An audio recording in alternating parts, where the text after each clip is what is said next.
And if every solution is to hire, I don't think the church has a staffing problem.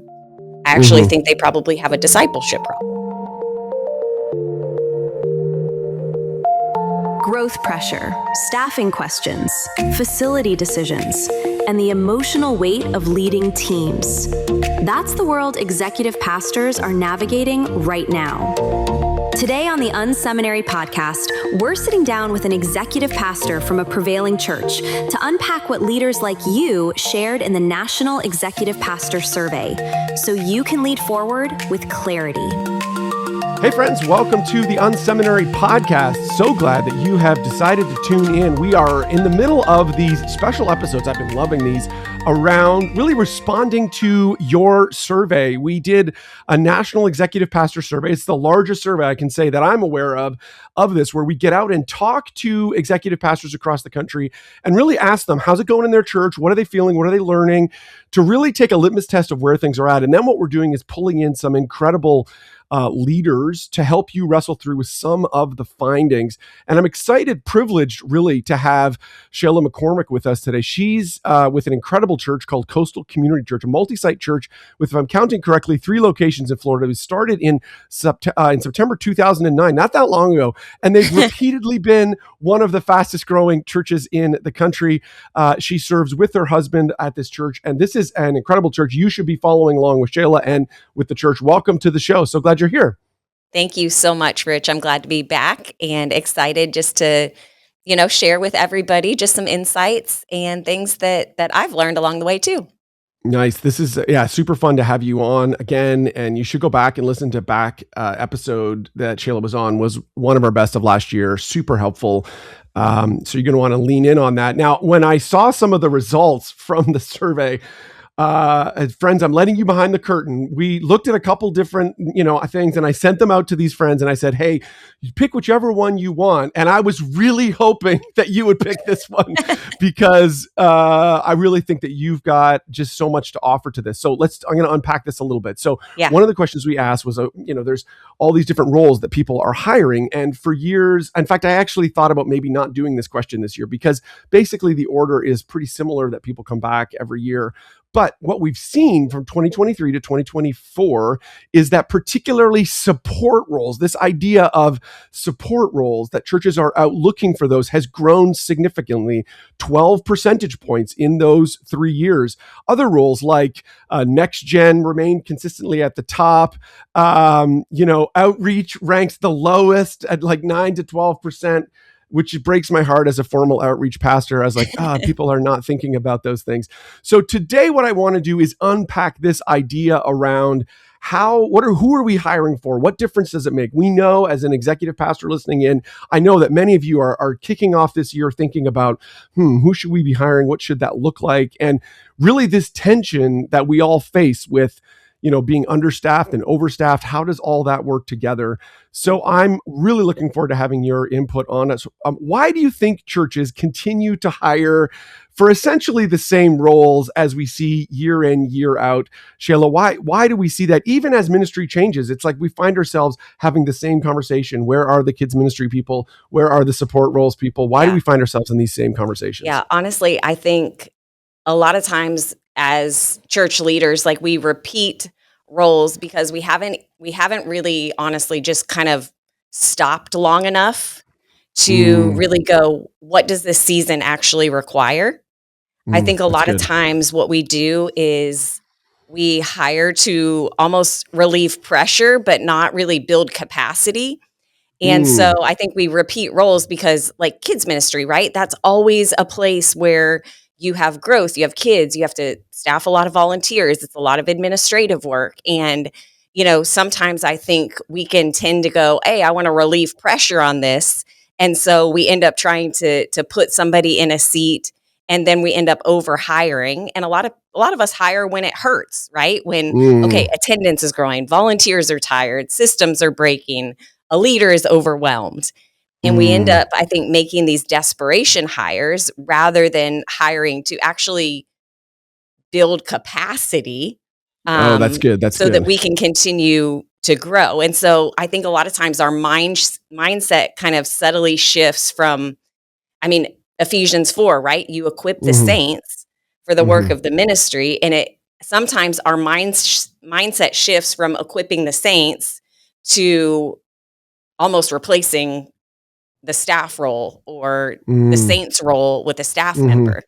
And Mhm. it can tend to just, you can be overstaffed. And then that puts pressure financially and all, like so much. But we just continue to repeat the process because, again, we hire to relieve pressure instead of build Mhm. capacity. Yeah, And we're I would not really love to sitting. unpack that. Yeah. I think there's so much there. So how are you discerning, or how, if a church calls you up and is asking you to discern really between those two, like, hey, I've got an operational problem. I'm trying to relieve pressure using the language you were saying, versus like building capacity for the future, which inherently sounds like to me, if I'm choosing to build capacity, I'm going to live with some pain in the short term is what I hear in that. Help me Mhm. discern what that looks like. How do you work that out Yeah. at Coastal? I think we are always looking for equippers, for Mm, multipliers. mhm, Um, mhm, we ask the question very consistently, um, is this a doer or is this a leader? And not that doers are bad. Doers can mhm, actually, they can help you add capacity because it relieves the stress or the pain on a leader, right? Because you have somebody mhm, doing stuff. But equippers actually, they multiply. mhm, And so when I'm a growing church, if I continue to hire doers, then I'm just like, I'm solving a temporary solution, right. essentially, or a temporary problem, because at some Mhm, point those things are going to go away. But mhm, what the approach that we've taken is the Ephesians 4, mhm, you equip the mhm, saints for the work of the ministries. And I think a lot of the times we actually neglect almost our volunteer base. mhm, And we lean heavily on our volunteers. We mhm, average probably 5,000 in weekend attendance, and we have mhm. about 25 staff members. And that is not a lot of staff That's for insane. To me, that is, friends. I hope you heard that. So that's like 1 to 200 or something like that. I don't even know. It's low. It's very low. It's very low. Yes. But we have a very, very, very high value Mm-hmm. in equipping our volunteers because there are people in our church that Mm-hmm. want to do. They might be the Right. doers that can help build capacity in a way, that can help lift Mm-hmm. responsibility off people. We have people that Mm-hmm. come in that like they're like on staff, but they don't get paid just because they want to Yes. come and they want to serve. And Yes. a lot of times I think we actually say no for people because, oh, I don't want to ask somebody to do another thing, but they're like begging, use my gifts, use my talents, Mm-hmm. but we're Mm-hmm. saying no for them. And then we're Mm-hmm. going and hiring for these positions when it's something that we could actually give away Yes. and Yes. equip the saints for the work of the ministry. Yes. And for instance, in our kids ministry, we average at one of our locations probably about between 5 and 600 kids on the weekend. Mm-hmm. And I Mm-hmm. have one full-time staff member for that Right. position right Wow. now. Wow. Yeah. And now we are getting ready to hire an additional person. Right. But she has done a phenomenal job at building high capacity leaders that are Mm-hmm. volunteers, Mm-hmm. that want That's to good. give their time and their energy and their resources and their passion. Mm-hmm. But I think for so many churches, we say no for people, and then we end up 100%. hiring something that we could give away in a volunteer capacity. Now that is harder on us Mm-hmm. because you have to, Right. you have to teach and equip and, Yeah, make things it's up, longer but term. It's not a quick and easy. So I right. want to come back to the big ask in a second, but Okay. I want to play a bit of the devil's advocate. So I was Yes. having this conversation with a church leader recently, and we were looking at their staff, like they're just total staffing, and we were actually having this conversation between. I was asking them like, hey, how many of these people would you say are Ephesians 4 type people, equippers, people who are Yeah. and then how many of these would be doers? Because every staff team has some doers on it. Like you have some percentage Yes. of them. 100%. When when you shooting from the hip of those 25, what do you think your ratio is on your team of equippers to doers? Because this is what this leader said to me. They were like, because I was kind of pushing them. I was like, I think you need to have less of these doers on your team. Like we got to get, not, I said we have to get rid of them, but we got to grow some of these leaders up to become more multipliers.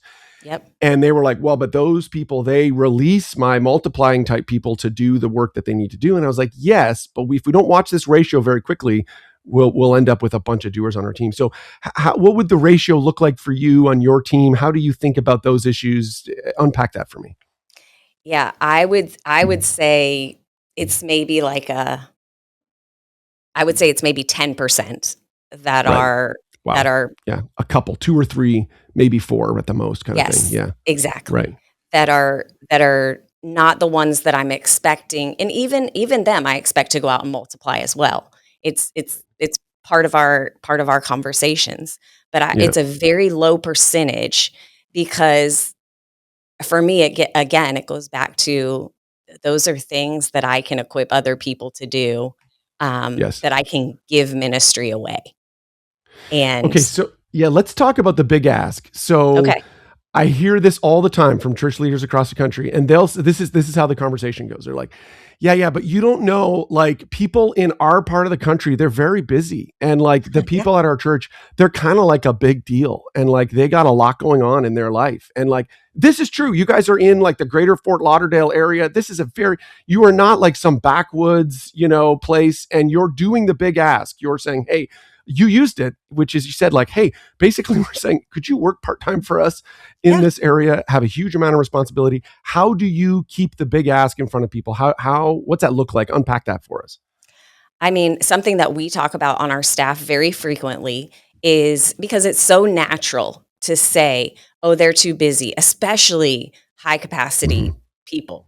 What I've realized, this is just a side note, but like Mm-hmm. single moms are the most high capacity people.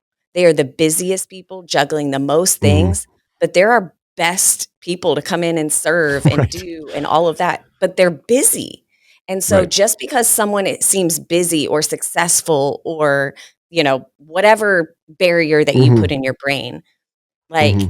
I think the reality is we say no for them before we even 100%. ask. And so 100%. the conversations on our team always look like, are you saying no for them? Make the Mm-hmm. ask anyways. Mm-hmm. And a Mm-hmm. lot of times they're like, oh my gosh, they said yes. I mean, I have Mm-hmm. people that run million, billion-dollar companies serving in my Mm-hmm. parking team. It's Right. like, it's, yeah. You have people that are retired, very successful business Mm-hmm. leaders that are coming in Mm-hmm. and volunteering to, do finance things. Like it's Mm-hmm. finding Mm-hmm. what are they great at and giving them purpose in it Yes. Yes. and not just saying no for them because I think they're successful or they're too busy.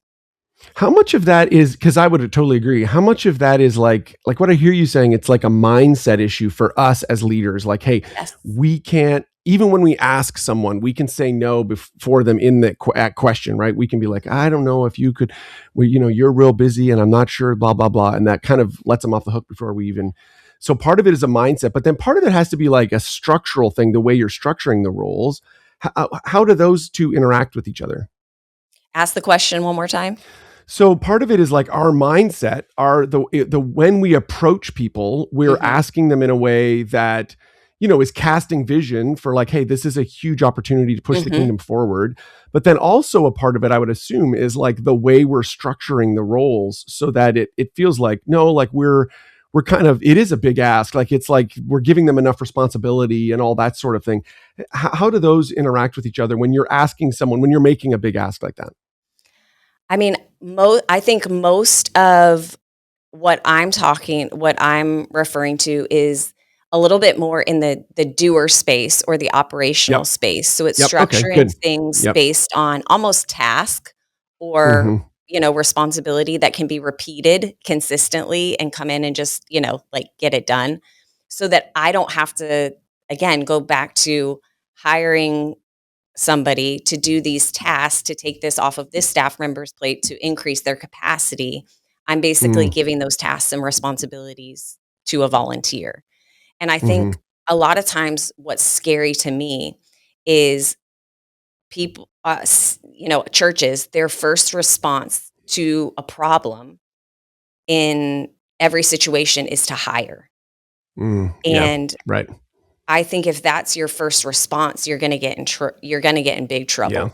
Um, Yep. and you're going to end up overstaffed because you staffed in seasons where attendance was growing or something, again, to relieve that pressure, Yes. Yeah. That's good. not thinking multiplication. And if every solution is to hire, I don't think the church has a staffing problem. I actually Hmm. think they probably have a discipleship problem and Oh, that's good. like That's good. and an equipping problem because the Hmm. goal is to multiply leaders faster so that your church grows. Hmm. Yeah. Yeah. And so if That's we're not good. thinking multiplication and equipping, then I think we're going to get to a place where again we're overstaffing and we're hiring for the same things because we haven't learned to equip and empower um, and train Yeah. up. That's good. Let's double click on that. What Yeah. risks? So overstaffing, why is that a risk?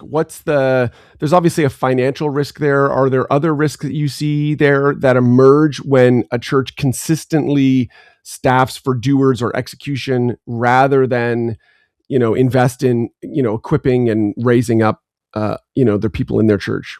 What would be some other risks you see in that? Yeah, I think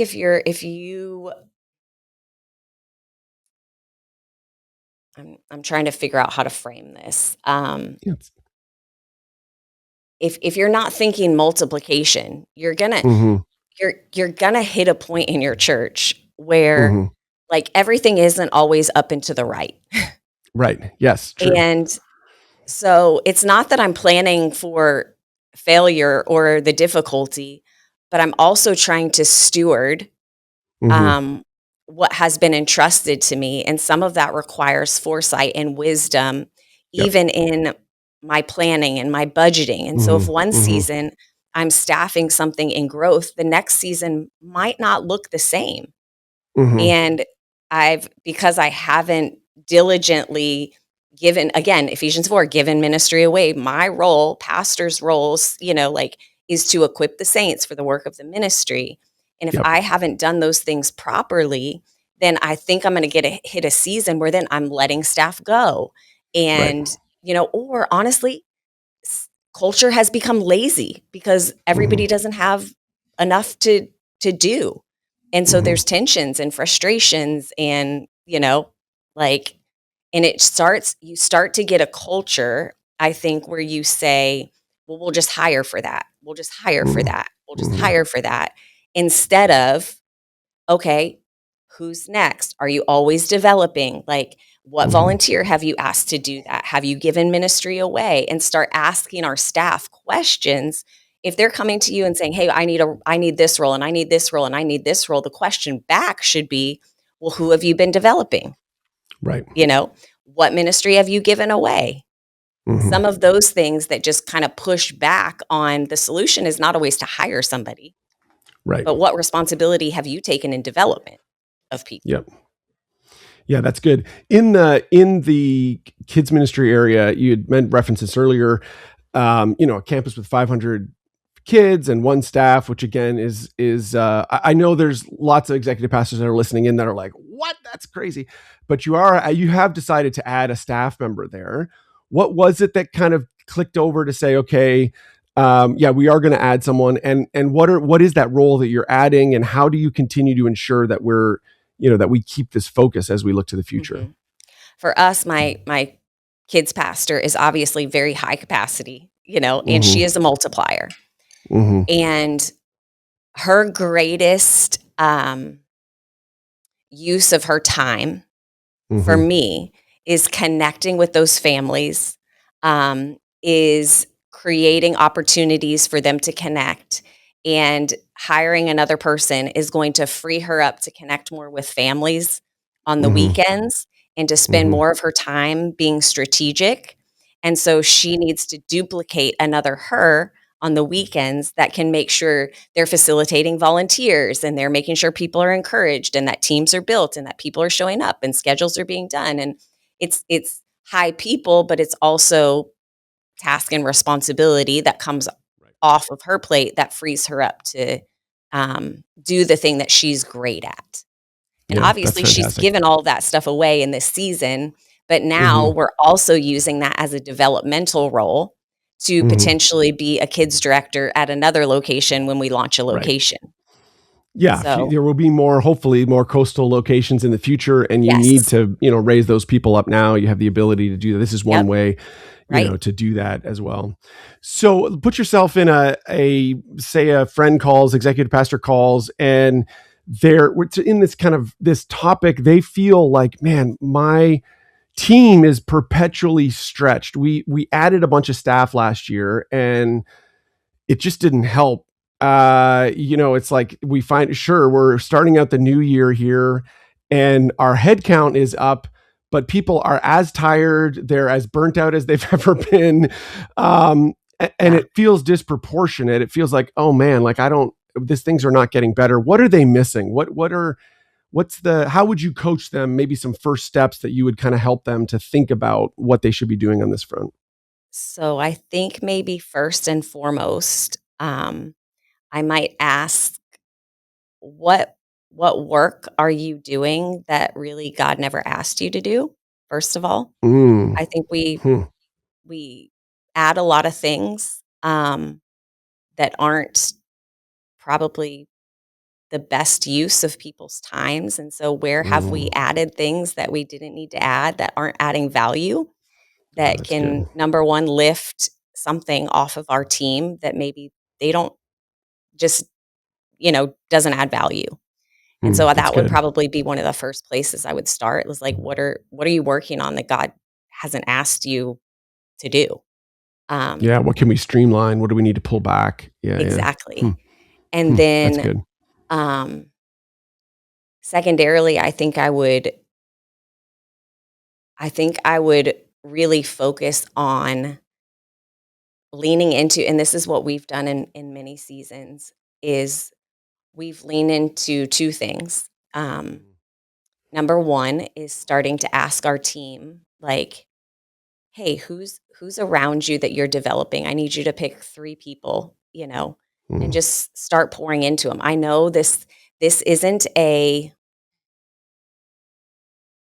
I know this doesn't lift the mhm, load mhm, necessarily in the moment, but I think it can help lift it for the future. So it's like, hey, how am I teaching my staff to look for other leaders and developing those leaders?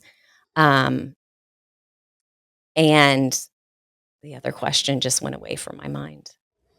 Um, Well, that's a great one though. It's the idea of who are the 2 or 3 people that you're yes, developing. Man, that's a powerful idea because I think particularly if you're a church that's caught in this treadmill, there probably are people in your orbit. There are volunteers that would be looking for more to do, but oftentimes our team they don't see those people. They don't because we haven't challenged them to see those people. it's honestly a question that's a regular part of all of our teams one-on-ones. That That's one of cool. the questions is who's next.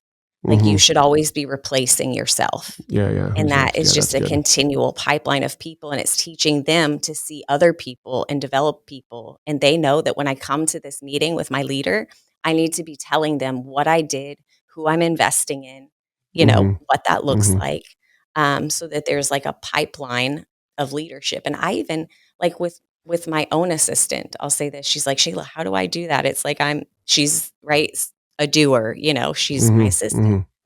But I said, honestly, the way that there's so much that you can give away. You can build Hmm. volunteer teams to Hmm. execute gift baskets when Hmm. like there are Yep. things that we just have to teach people to start giving away, Right. and equipping other people to do.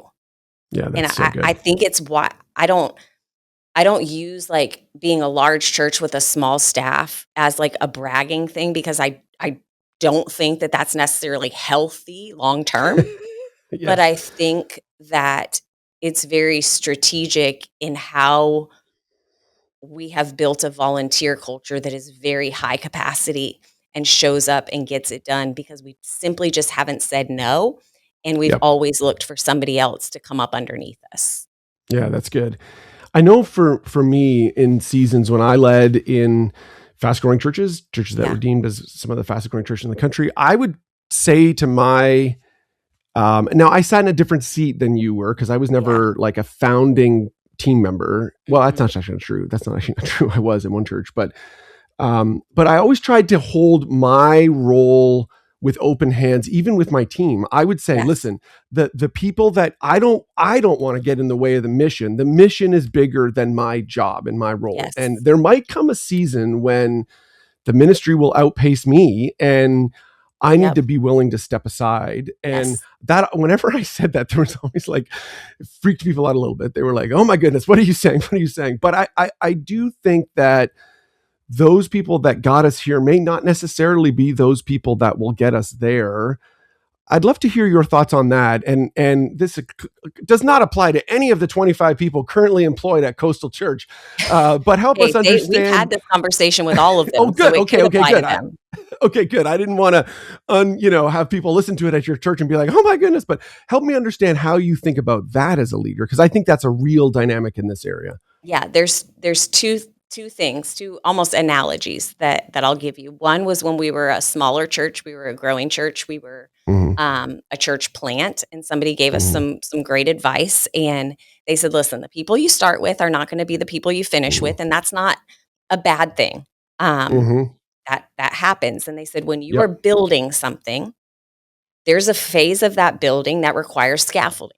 And scaffolding serves a purpose in that season to build the structure and the walls and all of the things. But there is a point where that scaffolding has to come down in order for you to utilize that building or that space effectively. And I think sometimes that's people in a way, like they serve a purpose for a season, but it's not like, oh, now they can't serve in any capacity or any way. It's just that the role that they played for that season was very important, but it looks different in the next season. And we have to be okay with that if we want to continue to grow. As we've grown, there was actually, people probably know the name Charlotte Gamble. Charlotte Gamble has invested a lot in our team and in our church. And she came in and did a session with us. And one of the things that she talked with us about is like, if you think about a vehicle, right? And that vehicle is there to get you to the destination of where you're going. And that vehicle has tires. And those tires have to be rotated. Right. Oh, that's and good. As a team member, you are like a tire. And what you are doing is getting that vehicle to the proper destination. But if you don't allow yourself to be rotated, then there's going to be a problem in getting that vehicle to the location. And so language that we use is, this is mission over position. And your position may change. Your position may rotate. But this is not about your position. This is about your mission. And if you're not here because of the mission, then you're going to be fixated on your position. And so our team knows that. We talk about that very frequently. Like, hey, remember, this is mission over position, and we're gonna rotate the tire today. Yeah. But this is because this is for the mission, not because of your position. And so we just consistently have those conversations. And if we don't rotate those things, and if there's something that's worn out and we don't change it, it's going to affect the mission of where that organization is going. Yeah, that's so true. Yeah. That's good. That's worth the price of admission right there. I think, I think so many of us, people who are listening in, they're church leaders, they love people, they want to see them take steps towards Jesus. And, we hold on to people too long, or we always believe the best. We're like, no, they're going to get there. They're going to get there. But what would you say to a leader? Give us some courage to say, hey, maybe there's a team member we need to rotate, either find a different seat on the bus, or it might be we need to move them off this year. Like, we need to get them on a performance improvement plan. and do the like, hey, you're not leaving today, but it's like, this has got to change. You've got to shift from being a doer to being an equipper. And we're going to work on this for the next 3 months, but we actually need to see progress on this. Give us some courage to do that. Talk us through that. If that's the leader that's listening in today. I mean, I think first of all, if you're sensing that and you're feeling that, you need to start having some very honest conversations. I think Proverbs is very clear when it says, bind mercy and truth around your neck. Like we can have those truthful conversations while still being merciful. And, if you're not clear with people, then there's going to be hurt, there's going to be bitterness, there's going to be all of those things. And so if you can just even start the conversation, if you've been frustrated for a long time, but you haven't said anything, honestly, it's your fault because right. Yes. you've allowed it for so long. Right. And now that's you've allowed behavior to continue. So the first step, I think, is just giving yourself freedom to have a mercy and truth conversation, right? Of just going, hey, like, I know your heart is here. I know you have vision for this organization, but there's just some things that need to adjust. And so we're going to bring some clarity to those things that need to adjust. And you have those conversations, and then, hey, let's check in a month from now and just here's some action steps for you to do. And it just gives framework for like, okay, now if they're not doing those things, you're just like, hey, we ask the question, do you get it? Do you want it? And do you have the capacity to do it? If they get it and they want it, but they don't have the capacity, you have to change their seat, that's good. And so for me, I think it's really starting off with the clarifying conversation if you haven't had that. Yeah, And that's good. then that clarifying conversation leads to either an off-ramp or an adjustment of seat. Yep. Yeah, that's so good. I know that there are people who are listening in like, hey, I've got to make a change. I have this team member that's got to make a change. We can't do this for another year. And even that idea of sitting down, having a truthful but merciful conversation and doing exactly what Shayla said there. Let's have the conversation and then document it. Here's exactly what we talked about. Here are the 3 or 4 things that we need to see progress in the next month on. And we love you dearly, but in a month, we're going to come back and actually ask you on that. My experience has been when you have that. Yeah, go ahead. Even asking at the end of that, like, hey, do you have any questions, or even repeat back to me what you heard, you heard, because I want to understand how you're receiving the information that I just gave you, because it can help you even go a little bit deeper in shaping that. Clarify it. Yeah, that's so good. Well, this has been a great conversation. Question that's not really, it's just kind of a broader question about this coming year. What are the questions that are kicking around in your head for this year as you look to 2026, as we come to kind of close today's episode? What are you thinking about? It might be around this, it might be around other stuff. What are you thinking about this year?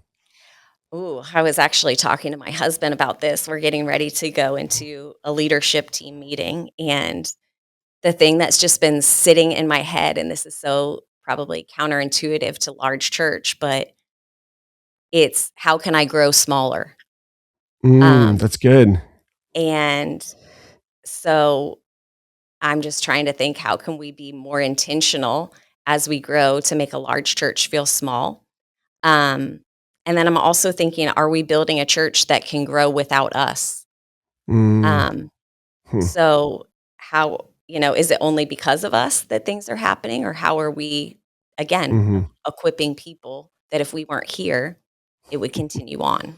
So I love how do I grow smaller, and would this survive without us? Wow, those are 2 super profound questions, and they are so totally related to what we're talking about today. Both of those, you're only going to get to it feeling smaller.